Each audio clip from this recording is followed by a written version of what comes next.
Hey everyone, Rob from Southgate Media Group here. Before we get started with this podcast, we have a quick message. If this is your first time checking out the show, we love that you found us and we really hope you enjoy it. What we have to say is for the subscribers. If you enjoy our shows, would you please donate to help keep these going? We don't want to have to put traditional ads on these shows, but this does cost money. So we really do rely heavily on donations. To make a donation to the show, please go to our website, www.southgatemediagroup.com. Go to the page for the show, and in the upper right-hand corner is a donate button. It takes you right to PayPal, and you can donate whatever amount you want. Thanks a lot for listening, everybody. And now, on with the show.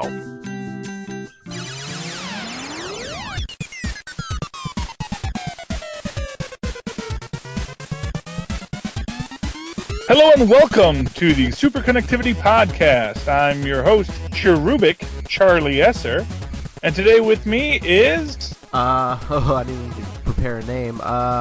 Petulant Phil Parrott. Sounds great, Phil. So Phil, what you and I were thinking about talking about today is the 2015 teasers that Marvel has been putting out. Now, Marvel... They always tease their big events, and they always have a bunch of mysteries and confusion about these odd little posters they'll put up. But what is interesting about this series of Marvel teasers is that they all seem to be teasing things that have already happened. I was just going through the most recent list of them. Sorry, I'm pulling it back up on my computer here. We have everything from, of course, Age of Ultron, Future Imperfect, which is an old Hulk storyline where Banner and back when he was Professor Hulk run into the Maestro in the future, and Age of Ultron versus Zombies, X-Men 92, which seems to be based on the 1990s X-Men cartoon, which was wonderful. I'm sure we all remember happily.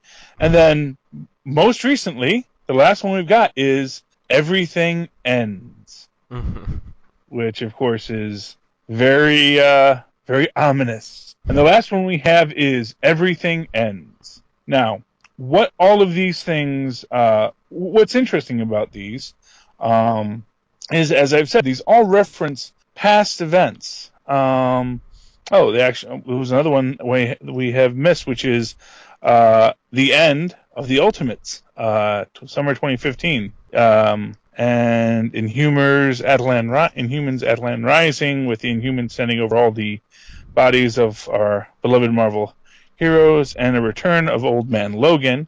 Again, all things that we have seen in the past, all things that are being teased again here. And what's interesting about this to me, I think, is because, and for a real throwback, one of them is Armor Wars. If anyone remembers the Armor Wars way back in the day. What's interesting about these things is that, well, they're all familiar items. The Civil War, the Age of Ultron, Years of Futures Past, Planet Hulk. They're all different in some way. They're all not what the past events have been. These are all clearly new events with new things happening, but referencing back in these historical things. And one of the things, and one of the most interesting ones that we have is, of course, Amazing Spider-Man: Renew Your Vows. Oh, I hope that comes to pass. Yes, which of course is Peter, little Mayday on his shoulders, and Mary Jane in love, perpetually, one assumes. And what's interesting about that one is, of course, that making that alteration or reviewing that alteration, you have a completely... Well, first off, it's the one that's actually like, oh, hey, it's not the end of the world. It's actually a kind of happy note. But it's also one that deals with one of the most dramatic rewritings in Marvel history, where they just completely rewrote something central to the character, which was the Spider-Man Mary Jane marriage. And what we're looking at here, and what I think the deep question that we have with this new Marvel teasers is, are we looking at Marvel's New 52? For those who maybe aren't DC fans or don't know or lived under a rock, a comic book rock in the for people who only read Marvel, the New 52 was DC, to a great amount of controversy, essentially recrisised themselves and rebuilt their entire universe from scratch, from year one for Batman, Superman, Wonder Woman, and all their key characters, and restarted their universe from scratch. And at the time, there was always been a lot of talk as well, will Marvel do this? And Marvel has always made the statement that they aren't going to do an Infinite Crisis kind of storyline. They're not going to reboot their entire universe, expressly because what makes Marvel Marvel is this storied, long connection going back all these years, compressed into the concept through sliding time of the last 15 years, but still something that is intrinsic to Marvel is this history that you have this connection to the past, and they don't reboot. But now it looks like maybe they're considering it. Yeah. Do you think? I was thinking about this. My theory was, do you think they're sweeping everything? They're gonna reboot the whole thing, and when they put everything back up, that it's gonna more resemble the cinematic universe? Well, they've always been a little loose with their depictions, and honestly, and that goes honestly back to even when Marvel's movies weren't good, where they would have things from their cinematic and television explorations work their way back into the comic books, and as I always say, the weirdest thing that happened from the 1990s Cap film is it gave the Red Skull a red skull. And in the book, they gave the Red Skull a red skull, and that became this thing that the Red Skull actually had a red skull. Mm-hmm. And they wrote it into the story to give him that, but it was always something that, and of course now in the cinematic universe, the Red Skull has a red skull. It's a bad idea or a good idea, I guess they view from a bad cinematic version. There's actually a lot of interesting ideas like that. Our current incarnation of Red Kryptonite actually comes from the Superman 3, and also the idea of Superman's villains, that making Superman's villains billionaire industrialists, also comes from Superman 3. So prior to Superman 3, Lex Luthor was just a mad scientist. After Superman 3, someone says, hey, you know what? Making him the head of a corporation like the villains in Superman 3, that's actually a pretty cool idea, because it really gives them a certain power over that Superman can't match. But that's interesting, and I'm sure they've been trying. I mean, obviously they've been trying to parallel the cinematic universes as much as they can, and they did that with giving organic webbing to Ultimate Spider-Man, in a large way, because Sam Raimi's Spider-Man had organic webbing. So I'm sure they're going to do something like that. And of course, they've already moved in Nick Fury Jr. into the Nick Fury role into the Marvel universe, so that you have a Samuel L. Jackson-looking character that everyone calls Nick Fury in the in the books as well. So I can imagine them making it more like the cinematic universe, but I don't think they're going to go all the way. And the reason I don't think they're going to go all the way is for the reason that they've said, which is that what makes Marvel Marvel is that they don't reboot. That even though they retcon, and they do retcon a lot, when they re-put the universe back together, it's always that universe going all the way back, Yeah, but do you think, they're owned by Disney now, and do you think from a business standpoint, Disney maybe says, the Avengers by itself made like $1 billion. They're like, we want these as close as we can to the movies, so maybe a lot of the people who only see the movies will try to dip into the comic books. Well, what? I'll say this, and that Marvel gets a lot of flack with Disney, and everyone always worrying that Disney is going to be the the death of Marvel. I actually take a very different take on it. To me, what Disney brings to Marvel, what Disney has always brought to Marvel, is this idea of brand management. To the extent that Disney bought Marvel as a brand. They bought Marvel as these characters. That they've come up with an interesting way to tell them in the movies. I think Disney understands that you can tell a character story a dozen different ways, and you don't really make everything homogenous. And we see that. I mean, look at Disney, everything Disney's done with their villains over the years, where they really tried to expand into having their villains, where they're the villains in their original movie incarnations. Then they go and they'll tell more sympathetic tales from the villain's point of view here and there, and of course now they're making actively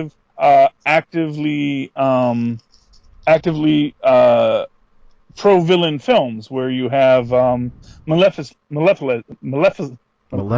is that it? Maleficent, thank you. Maleficent. We'll fix it in post.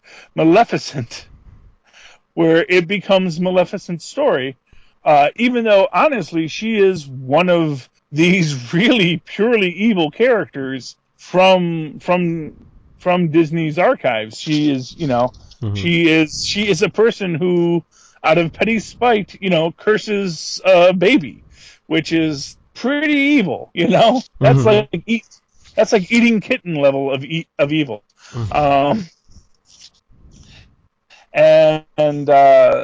So I don't think Disney is going to tell Marvel, oh, you should make all your characters look like the MCU characters, because first off, Marvel does already do that to some extent. They like to play that game because they do want it to be familiar when people get there. But at the same time, I don't think Marvel wants to just have everything look exactly the same. And one of the things that I think with these alternate teasers, these alternate reality teasers, we could call them, sort of gives us is this idea that maybe what we're going to get, rather than a new 52, is several new universes, leading into our Secret Wars. Where if I were my current operating theory is, we are going to see what amounts to remember the old Marvel DC amalgam crossover? Yeah. Which I loved, by the way, and I honestly wish I would love to see more. I would love to see if we get to see the Secret Wars the way I think that we might actually get to see some amalgam characters in there, but what I think the Secret Wars is going to be is in many ways like that Marvel DC crossover, where the idea was these characters are fighting because the universes have gotten too disparate and there's too many universes out there, and now they have to sort of fight to have the universe survive, And I think now, of course, what winds up at the end is, rather than okay, all the other universes get destroyed and you just have the one, is that they somehow find a way to fix the problem and reach a stasis. Now, all of this in many ways starts out with the storyline we started with the New Avengers, which is the White Events, where a universe impedes on another universe at the fulcrum of the Earth, because the Earth is the axis for everything in the universe, and in the multiverse, as it turns out. And either the two Earths collide and both universes are destroyed, or one Earth is destroyed, and that allows both universes to continue to exist. And this is this problem that they've been dealing with since the New Avengers and the recreation of the Illuminati. And the fact that the Illuminati was out there building these weapons to destroy these other worlds, and eventually resulting in Namor. And when the when the Illuminati decides they can't destroy another world, and Namor takes it on himself to just say, well, if you guys don't have the guts to do it, I'm going to destroy this world and save our world and that entire other universe. Mm-hmm. And then he gets a bunch of villains to help him, including Thanos and alternate dimension Terrax and several other characters who are now decimating these worlds as these incursions come.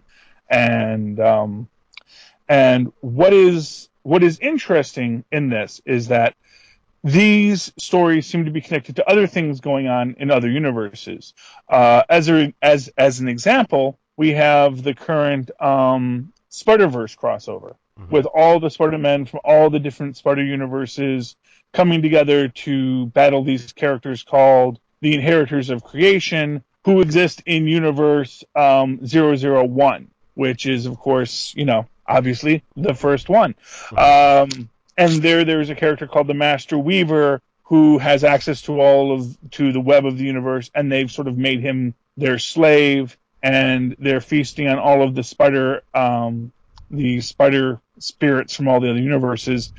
And it seems reasonable to think that these beings destroying these universes and pulling on the strands are what is causing these white events, or as the counter argument is that what's causing the white events is the rewriting of history twice over in the Age of Ultron story, and or it's something else entirely related to Franklin Richards, which is something that we're getting in the Fantastic Four universe now, with the Heroes Reborn universe apparently in having an incursion back into the 616 universe, because of Franklin creating this pocket dimension, and Franklin and Valeria time traveling during the Hickman run on FF and Fantastic Four, and the damage that did to the time stream. Although in that case they're trying to fix the time stream, they say, because that story starts out at the end of everything, at the heat death of the universe, and all of this sort of thing. There's a lot going on here. They're clearly building out this gigantic interlocking web of destruction, and the teasers we're getting are suggesting that, and what I think we can assume is that in all of these universes, and this is what I would take, is that in all of these universes, all these same things are happening. These incursions are happening in other universes. Obviously, the Inheritors of Creation are attacking spiders in all these other universes, and I'm imagining that what you're moving towards is this requirement of a battle between the heroes of the Ultimate Universe and the 616 universe, and then maybe the Squadron Supreme universe, and possibly the 2099 and the 982 and all these different variations in the Marvel universe that have come into existence, and them having to sort of battle to leave one universe, which of course will be the 616, arguably, as the central universe. But I think much like the Marvel amalgam, what you're going to, or the Marvel DC, is that rather than them wiping out the DC universe because Marvel won, which was never going to happen, obviously. They created the amalgam universe for a month, and then they fixed it all because it's fiction and they can do that. So do you think the Secret War, like you were saying, the battles among the different alternate universes, that has to be the whole thing of the new Secret Wars, because wasn't that the promo picture they showed with like multiple versions of each characters battling it out? exactly, and that. And now, what's the impetus for that is always the interesting question. Now, there is, when we're getting into these theories, there's all these things. Now, Franklin Richards is always a prime suspect in these things because he is the Omega class mutant to end all Omega class mutants. Although they have had several other Omega class mutants show up who are basically Franklin Richards pastiches and other within the Marvel universe, where they said, well, we can't use Franklin Richards here, but we're going to just create another character that's pretty much on his level and is a major reality manipulator, to have around. And one of the central questions here, of course, is if you're having the Secret Wars, are we going to see the Beyonder come back? And if we see the Beyonder come back, will we get a new explanation of what the Beyonder was or is or should be? And, one of the things that I've always found interesting is that, recently in one of the other time and dimension crushing events that have happened recently in Avengers versus X-Men was they resurrected the Sentry. They brought the Sentry back. Now, when the Sentry comes back, because he becomes one of the Horsemen of the Apocalypse Twins, but he states in that the Void is not here anymore because the Sentry is dead, and I'm sort of reawakened in him, and we are death now, and so there is no purpose for the Void anymore. But what's interesting in that concept, what was always interesting to me about the concept of the Sentry was that in his original series, the way his story is played out, and later they do this again in a book they did for the Sentry during the Dark Reign period, was called Age of the Sentry, was they sort of suggested that what the core of the Sentry's power was what you might call a retroactive continuity, which I always was this question was, they presented it as, oh, the Sentry was there and we all just forgot, but at the same time it was always this strange kind of suggestion that maybe the Sentry wasn't there, but when the Sentry came, he wrote himself into the past. And there's always this weird metafictional aspect of the Sentry where,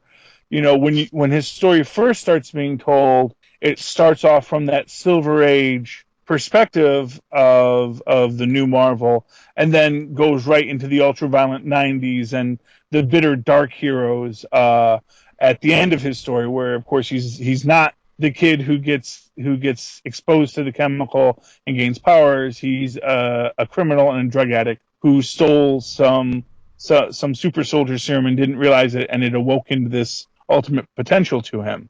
And of course, what has been suggested by some was that who the Sentry really was the adult Franklin Richards, who was never allowed to grow up. And I can't remember. I'll have to look for who actually proposed the series. It's a great theory out there on the internet. In fact, you can look. I believe you can look it up. Which is, I believe it's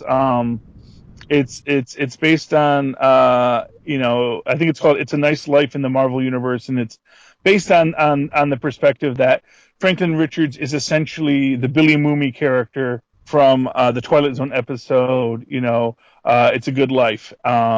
Where the kid, controls everything in this town and is sending people off to the cornfield to be gone.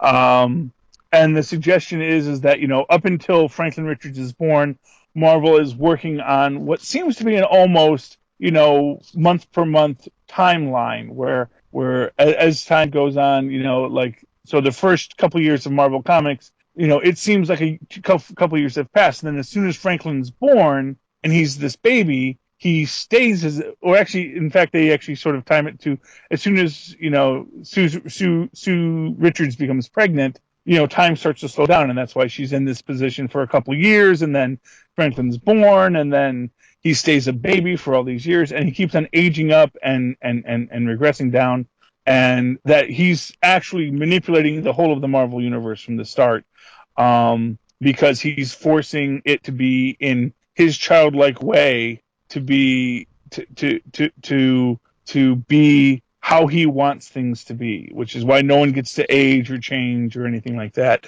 It's an interesting idea, and the idea is that from this theory that basically after years of sort of keeping himself from maturing, he has something of a psychotic break and creates the Sentry as himself, and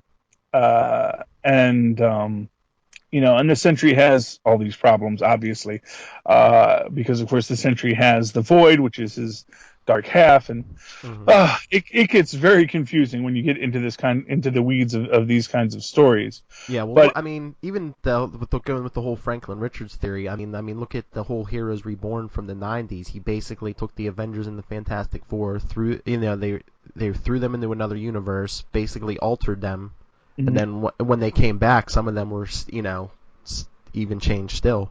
Oh yeah, and they still are, and that of course is what's in.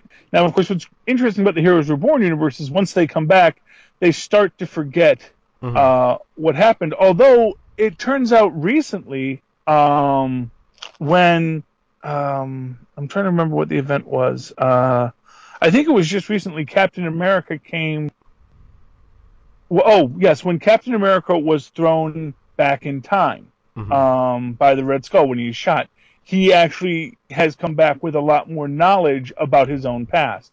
And I've always wondered if Marvel has been, because and they suggest that they've been putting little hints about these things for years, and that they were and remember in Secret Invasion when they said actually this was years in the making, and yes, there are clues all throughout these previous books where a character was a Skrull and we knew they were a Skrull when they were there, but we just didn't present it to anyone. And it's made me wonder if maybe in that traveling through time, to go to this Franklin Richards theory that Captain America became aware that the time stream is being manipulated, that he first awakens in the 60s, but now he hasn't been awakened until the year 2000, which is very interesting when you think about it, because he has this history. He has this history that is still part of the Marvel universe, but that history, it gets harder and harder, especially with a character like Captain America, who is pinned to a point in history. He is pinned to a place in time. And that he has had this history that went through the 60s, went through the Civil Rights Movement, went through the Sons of the Serpent, and Richard Nixon being the secret supervillain of this clandestine organization called the Sons of the Serpent. These things get harder and harder to explain if you keep on moving it up, because, eventually, if you go by that perspective, then eventually you have Obama as the president, who is the secret ruler of the Sons of the Serpent, which, of course, was also a Nazi organization, and be odd to be, have it be headed by an African American. But that's what you wind up with, and it does come to this question: is can Marvel really? To come back to the idea of Marvel redoing their own New 52, can they really claim to have this history when their history is so collapsed in on itself? Because, another character who has this problem is, of course, Black Widow, who has to be a Soviet spy, but, we're getting to a point where the Soviet Union didn't exist, I'm trying to think when the Soviet Union reformulated into the, but it was in the 90s, and that's 17 years ago, and presumably Black Widow, she's in her 20s, maybe early 30s, and the timeline stops working once you start having characters that are bound to these points in history. And so there is this idea that maybe they have to, maybe they really do need to.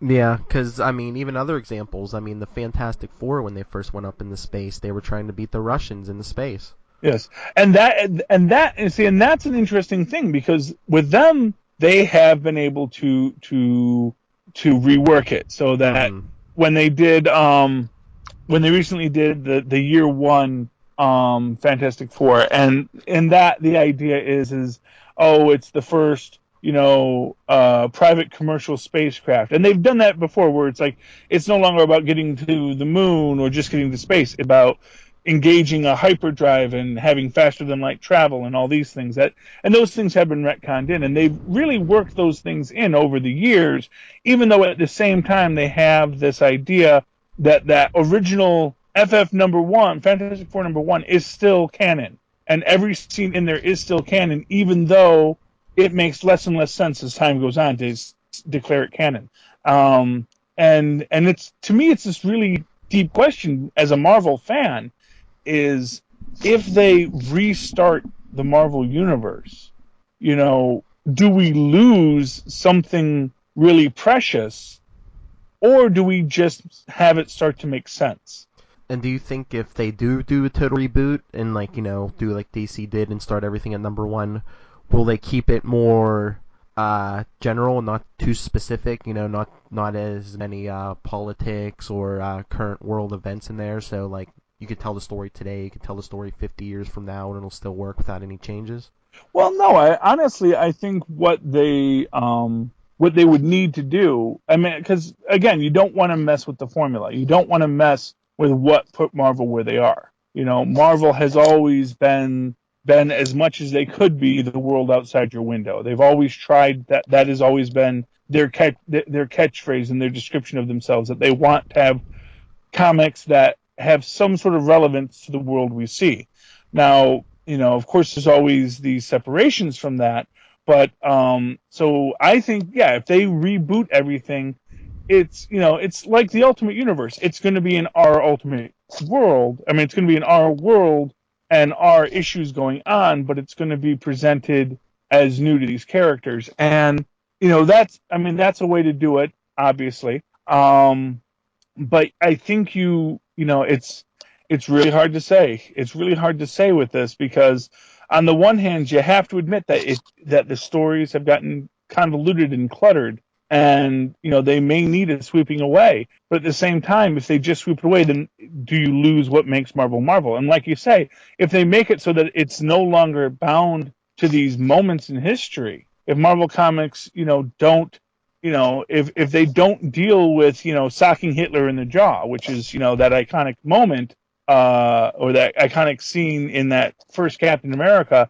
that really sets that Marvel tone, that Marvel Comics, and then Timely, are dealing with a world that is much more relevant than necessarily other books allow themselves to be, because these books take place in New York City, books take place in Los Angeles, Chicago, Detroit, wherever they set their characters' places. Broxton, Oklahoma, is an actual city in Oklahoma, and I've always wondered if anyone actually tries to capitalize on tourism for stuff like that. If I were to go to Broxton, Oklahoma, if I would be able to find Thor memorabilia. I don't know. I don't know if they're selling that or not, but it's something that's that exists. It's a real place.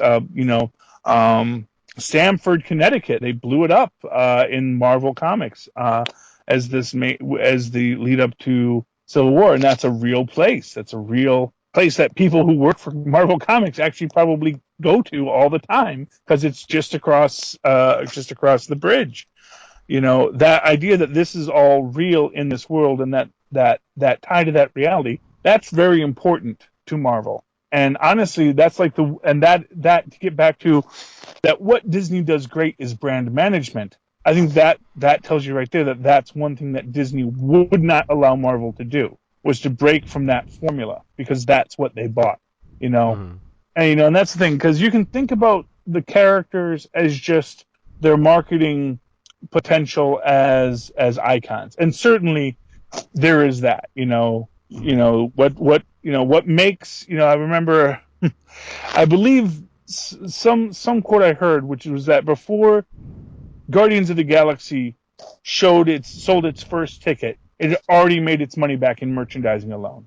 that the cost of the actual film was made back just in the merchandising, that they had, made like $200 million just in the merchandising of little Star Lords and little Rocket Raccoons. And this was before anyone realized that Groot was going to be the star. But because really, let's face it, Groot really is the most marketable there. How they overlooked that, no one knows. But it probably had a harder time selling Groot as that before the movie came out. But anyway, but now we're starting to see our little dancing Groots and whatnot. Big toy for Christmas. Oh, yeah. Get your kid a dancing Groot. They'll love it. And that's a very real part of it. But one of the reasons that they're able to do that is because people believe in the stories. They could sell that merchandise because people knew, what, this story probably is going to be worth whatever we're going to pay for it. Whatever we're going to pay for these licensing rights, it's probably going to be worth it because these are people that know how to make these stories work. And even and as much as people like to naysay what Disney has done, because that's the thing that I've noticed is every time a Marvel makes an announcement in the MCU, everyone's going, well, this will be the one that destroys it. And they'll point out, well, Thor didn't make as much as Iron Man, or Captain America didn't make as much as Iron Man, which is, as I always say, it's as true as it is irrelevant. It made good money, and it built out their universe, and it pushed their product forward so that they didn't lose money, and they actually made more than they probably expected to make on all of these films. Yeah, and I'm sure some of the other film studios would love to make the money that even the lowest grossing movie made. Exactly, and that is because what Disney does and what Disney is known for is this idea of how to take a character and how to protect its image, even as you expand and rebrand its image. Mm-hmm. And there was a time where Disney was very much about being static, and that era is definitely over. Because you see them rebranding all their characters, even going into their princess lines, and then if you've ever seen the 7D cartoon, which is based off of the Seven Dwarfs that are owned by Disney, and it's funny, it's irreverent, and it's very big among the little kids. In fact, my kids love it, and it is just how Disney understands how you can play with that. Once you have an iconic character, you can play with them. Mm-hmm. And you can build out. And honestly, if I was to say what you can expect at the end of Secret Wars, this is my big prediction. What you're going to see at the end of Secret Wars is not a universe where it's the Ultimate and the MCU. It's going to be like 4 different Marvel universes that are going to be ongoing Marvel universes that are, each is going to have their own take, each is going to have their own flavor, each is going to have their own perspective. And that is going to be built, and you're going to have your iconic, and that's honestly how they can deal with the whole problems with sliding time. Because you can have, and they've actually, they have these universes out there that they've dealt with in What Ifs, which is, the universe where time progressed as if it was, as it normally would have, with the Fantastic Four starting in the 1960s, and then and I think that might be a hint in what we might see when we look at the poster for X-Men '92. Is that you might get that universe that grew out of the 1992 universe of Marvel Comics, in the same way that you might get a universe that's based off of the 1960s Marvel Universe. And honestly, I would love to see that. I would love to see the 1960s Marvel Universe, what it became in 2015. Mm-hmm. That would be such an interesting tale to tell. And, and I think you'll always have that core 616 at the end of the day, with its sliding time, because that's what has worked. That has worked, and it's still going to be convoluted and still going to be messed up. But you're going to have all these different other places that you can go to get these what if stories, these stories of how superheroes affected the world that is a real world, and I for one will certainly be giving them my money if they do that. Although truth be told, I'll probably be giving them my money no matter what they do. But I can definitely see that re-examining of the universe, because and again, from a Disney Marvel perspective, the bigger the universe, the bigger the multiverse, the more potential for profit there is for them. Mm-hmm. Because as we've said, and you may have an MCU universe line in that at the end of it. So then you will have that universe that equally mirrors the Marvel Comics universe, the Marvel Comics cinematic universe in book form. And to that end, we are getting an Agents of S.H.I.E.L.D. comic book right about at this time in the near future. Mm-hmm. So that idea of that MCU universe line coming into play, very much a strong potential. But that it might replace the existing 616, I think, is unlikely, just because the 616 is what built this all up, and that's my take on it. Do you think we're going to get a smaller number than 616 though? Honestly, I wouldn't be surprised if. Well, no, I mean you won't get 616 different universe books. Yeah, no. But I could, I could certainly see, a series. I could see actually, now that I'm thinking about it, in Marvel, I'm pitching this to you guys right now. I would love to see a series numbered, 1 to whatever, and each book is a different universe. What if it was a team book where like a certain team made up of different superhumans from all the realities, kind of like police all the realities? Oh, that'd be interesting. Well, they already have that. Although actually, that's an interesting point in this, and that's to get back to what's going on right now in the Marvel universe. There is that omniversal police force. It's the Captain Britain force. Mm-hmm. Sparta UK is in the Spartaverse, which is a Sparta-Man who is from England. He's the English version of Sparta-Man, and he is currently in the Spartaverse crossover. Mm-hmm. And in the New Avengers storyline, which is taking place, I believe, 8 months in the future, or now 7 months in the future. It is said that the Captain Britain corpse has been destroyed. That somehow, Brian Braddock is the last of the Captain Britain force, and he's hanging out with the Illuminati, and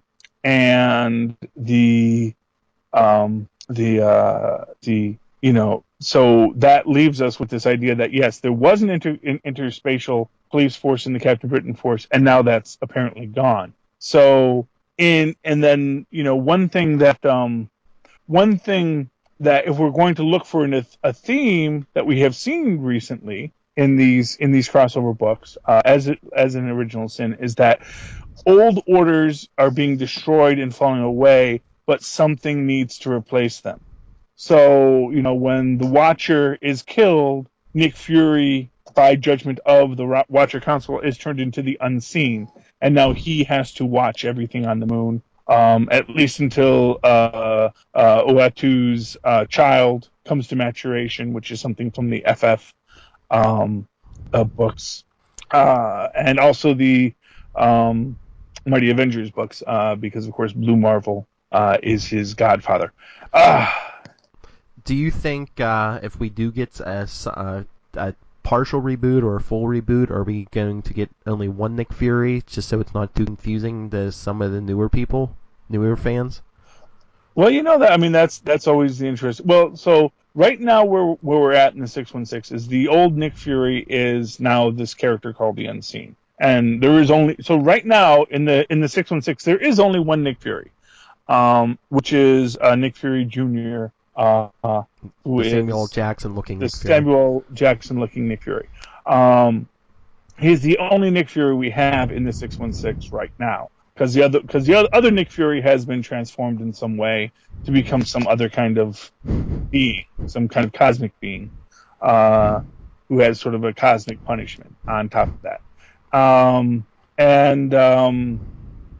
So to that extent, yes, you may just so what I guess what I would say is yes, you are only going to have the one Nick Fury going forward, most likely, because it serves the purpose to just have the one Nick Fury.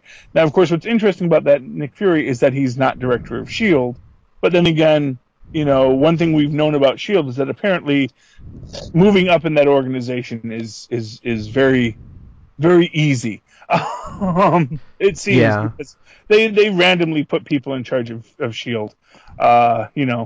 Well, plus here's a theory: is it possible that Nick Fury is in charge of S.H.I.E.L.D.? But I mean, with such a secret organization as S.H.I.E.L.D., that maybe they don't want to publicize who's the head of S.H.I.E.L.D. That was actually an episode of Sergeant Bilko.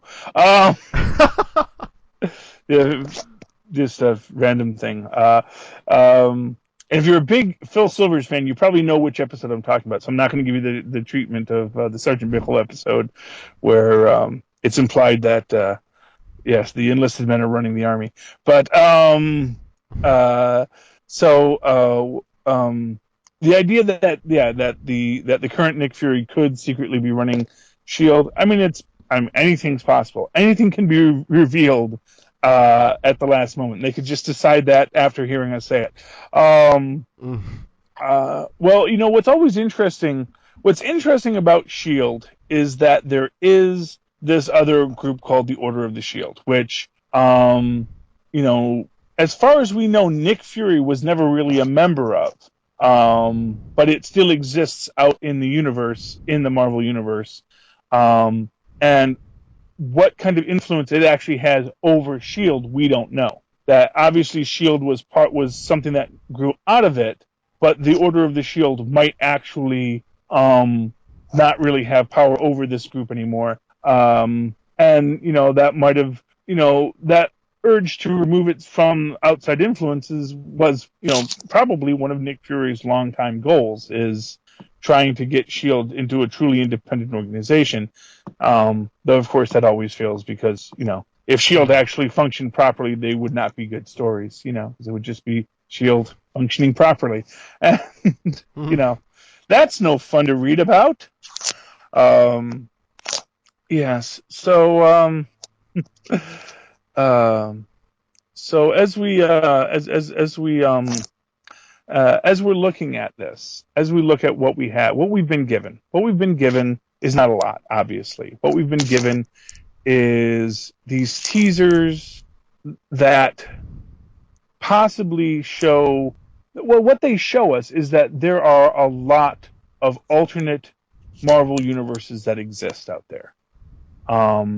That there are a lot of places where the Marvel universe has had other incarnations and other interpretations. And what we're clearly leading towards is this conflict between these Marvel universes.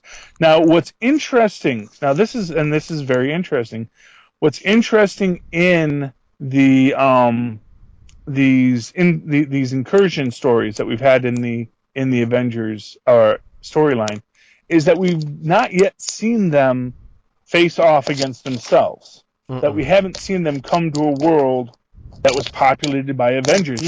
We saw them come to a DC Universe pastiche where they did battle with a variation on the Justice League, and that of course is when after they were actually able to defeat them by Doctor Strange conjuring up basically Cthulhu to destroy them. And then they decide that they can't destroy that world and they're just going to let the universe die. that's when Namor blows up that world with the antimatter weapon that the Illuminati had designed for that purpose.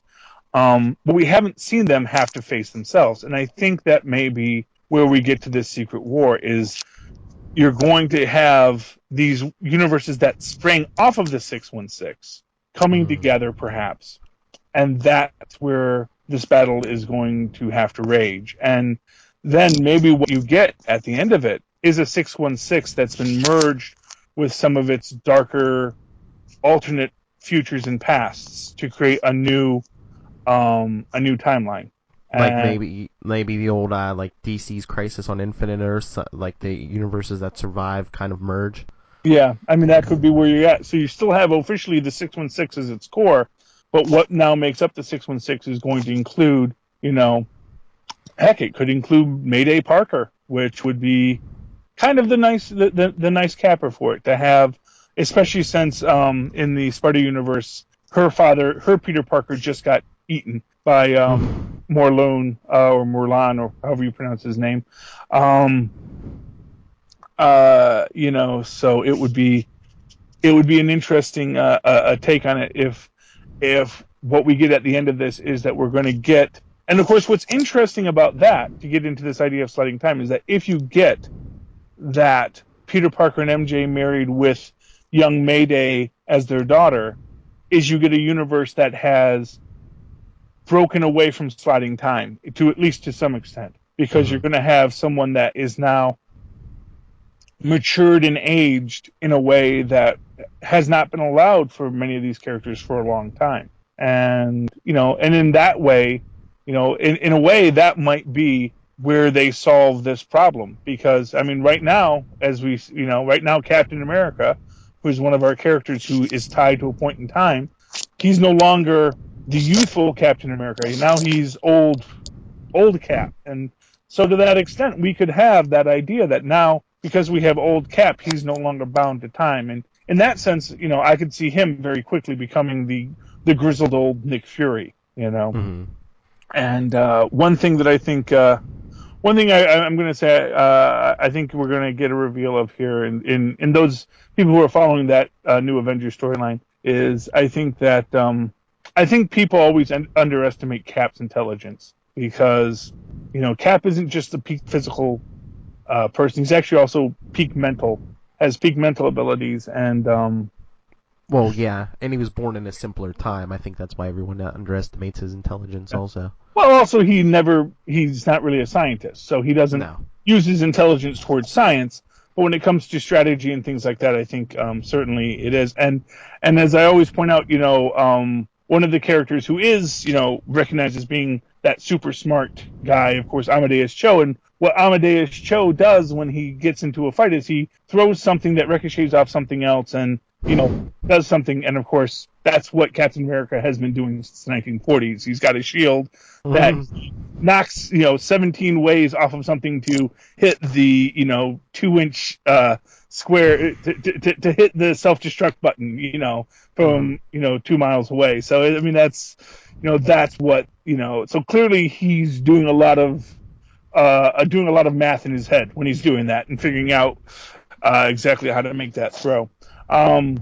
So, and they've referenced the Illuminati not thinking Cap is that smart repeatedly in here, and I think that so I always say whenever they have someone actively say something, it's usually a hint that whatever they said is going to come back to bite them in the end. So, so I think we have covered a lot here, or maybe we've covered almost nothing, and we just rambled on insanely for the last few minutes.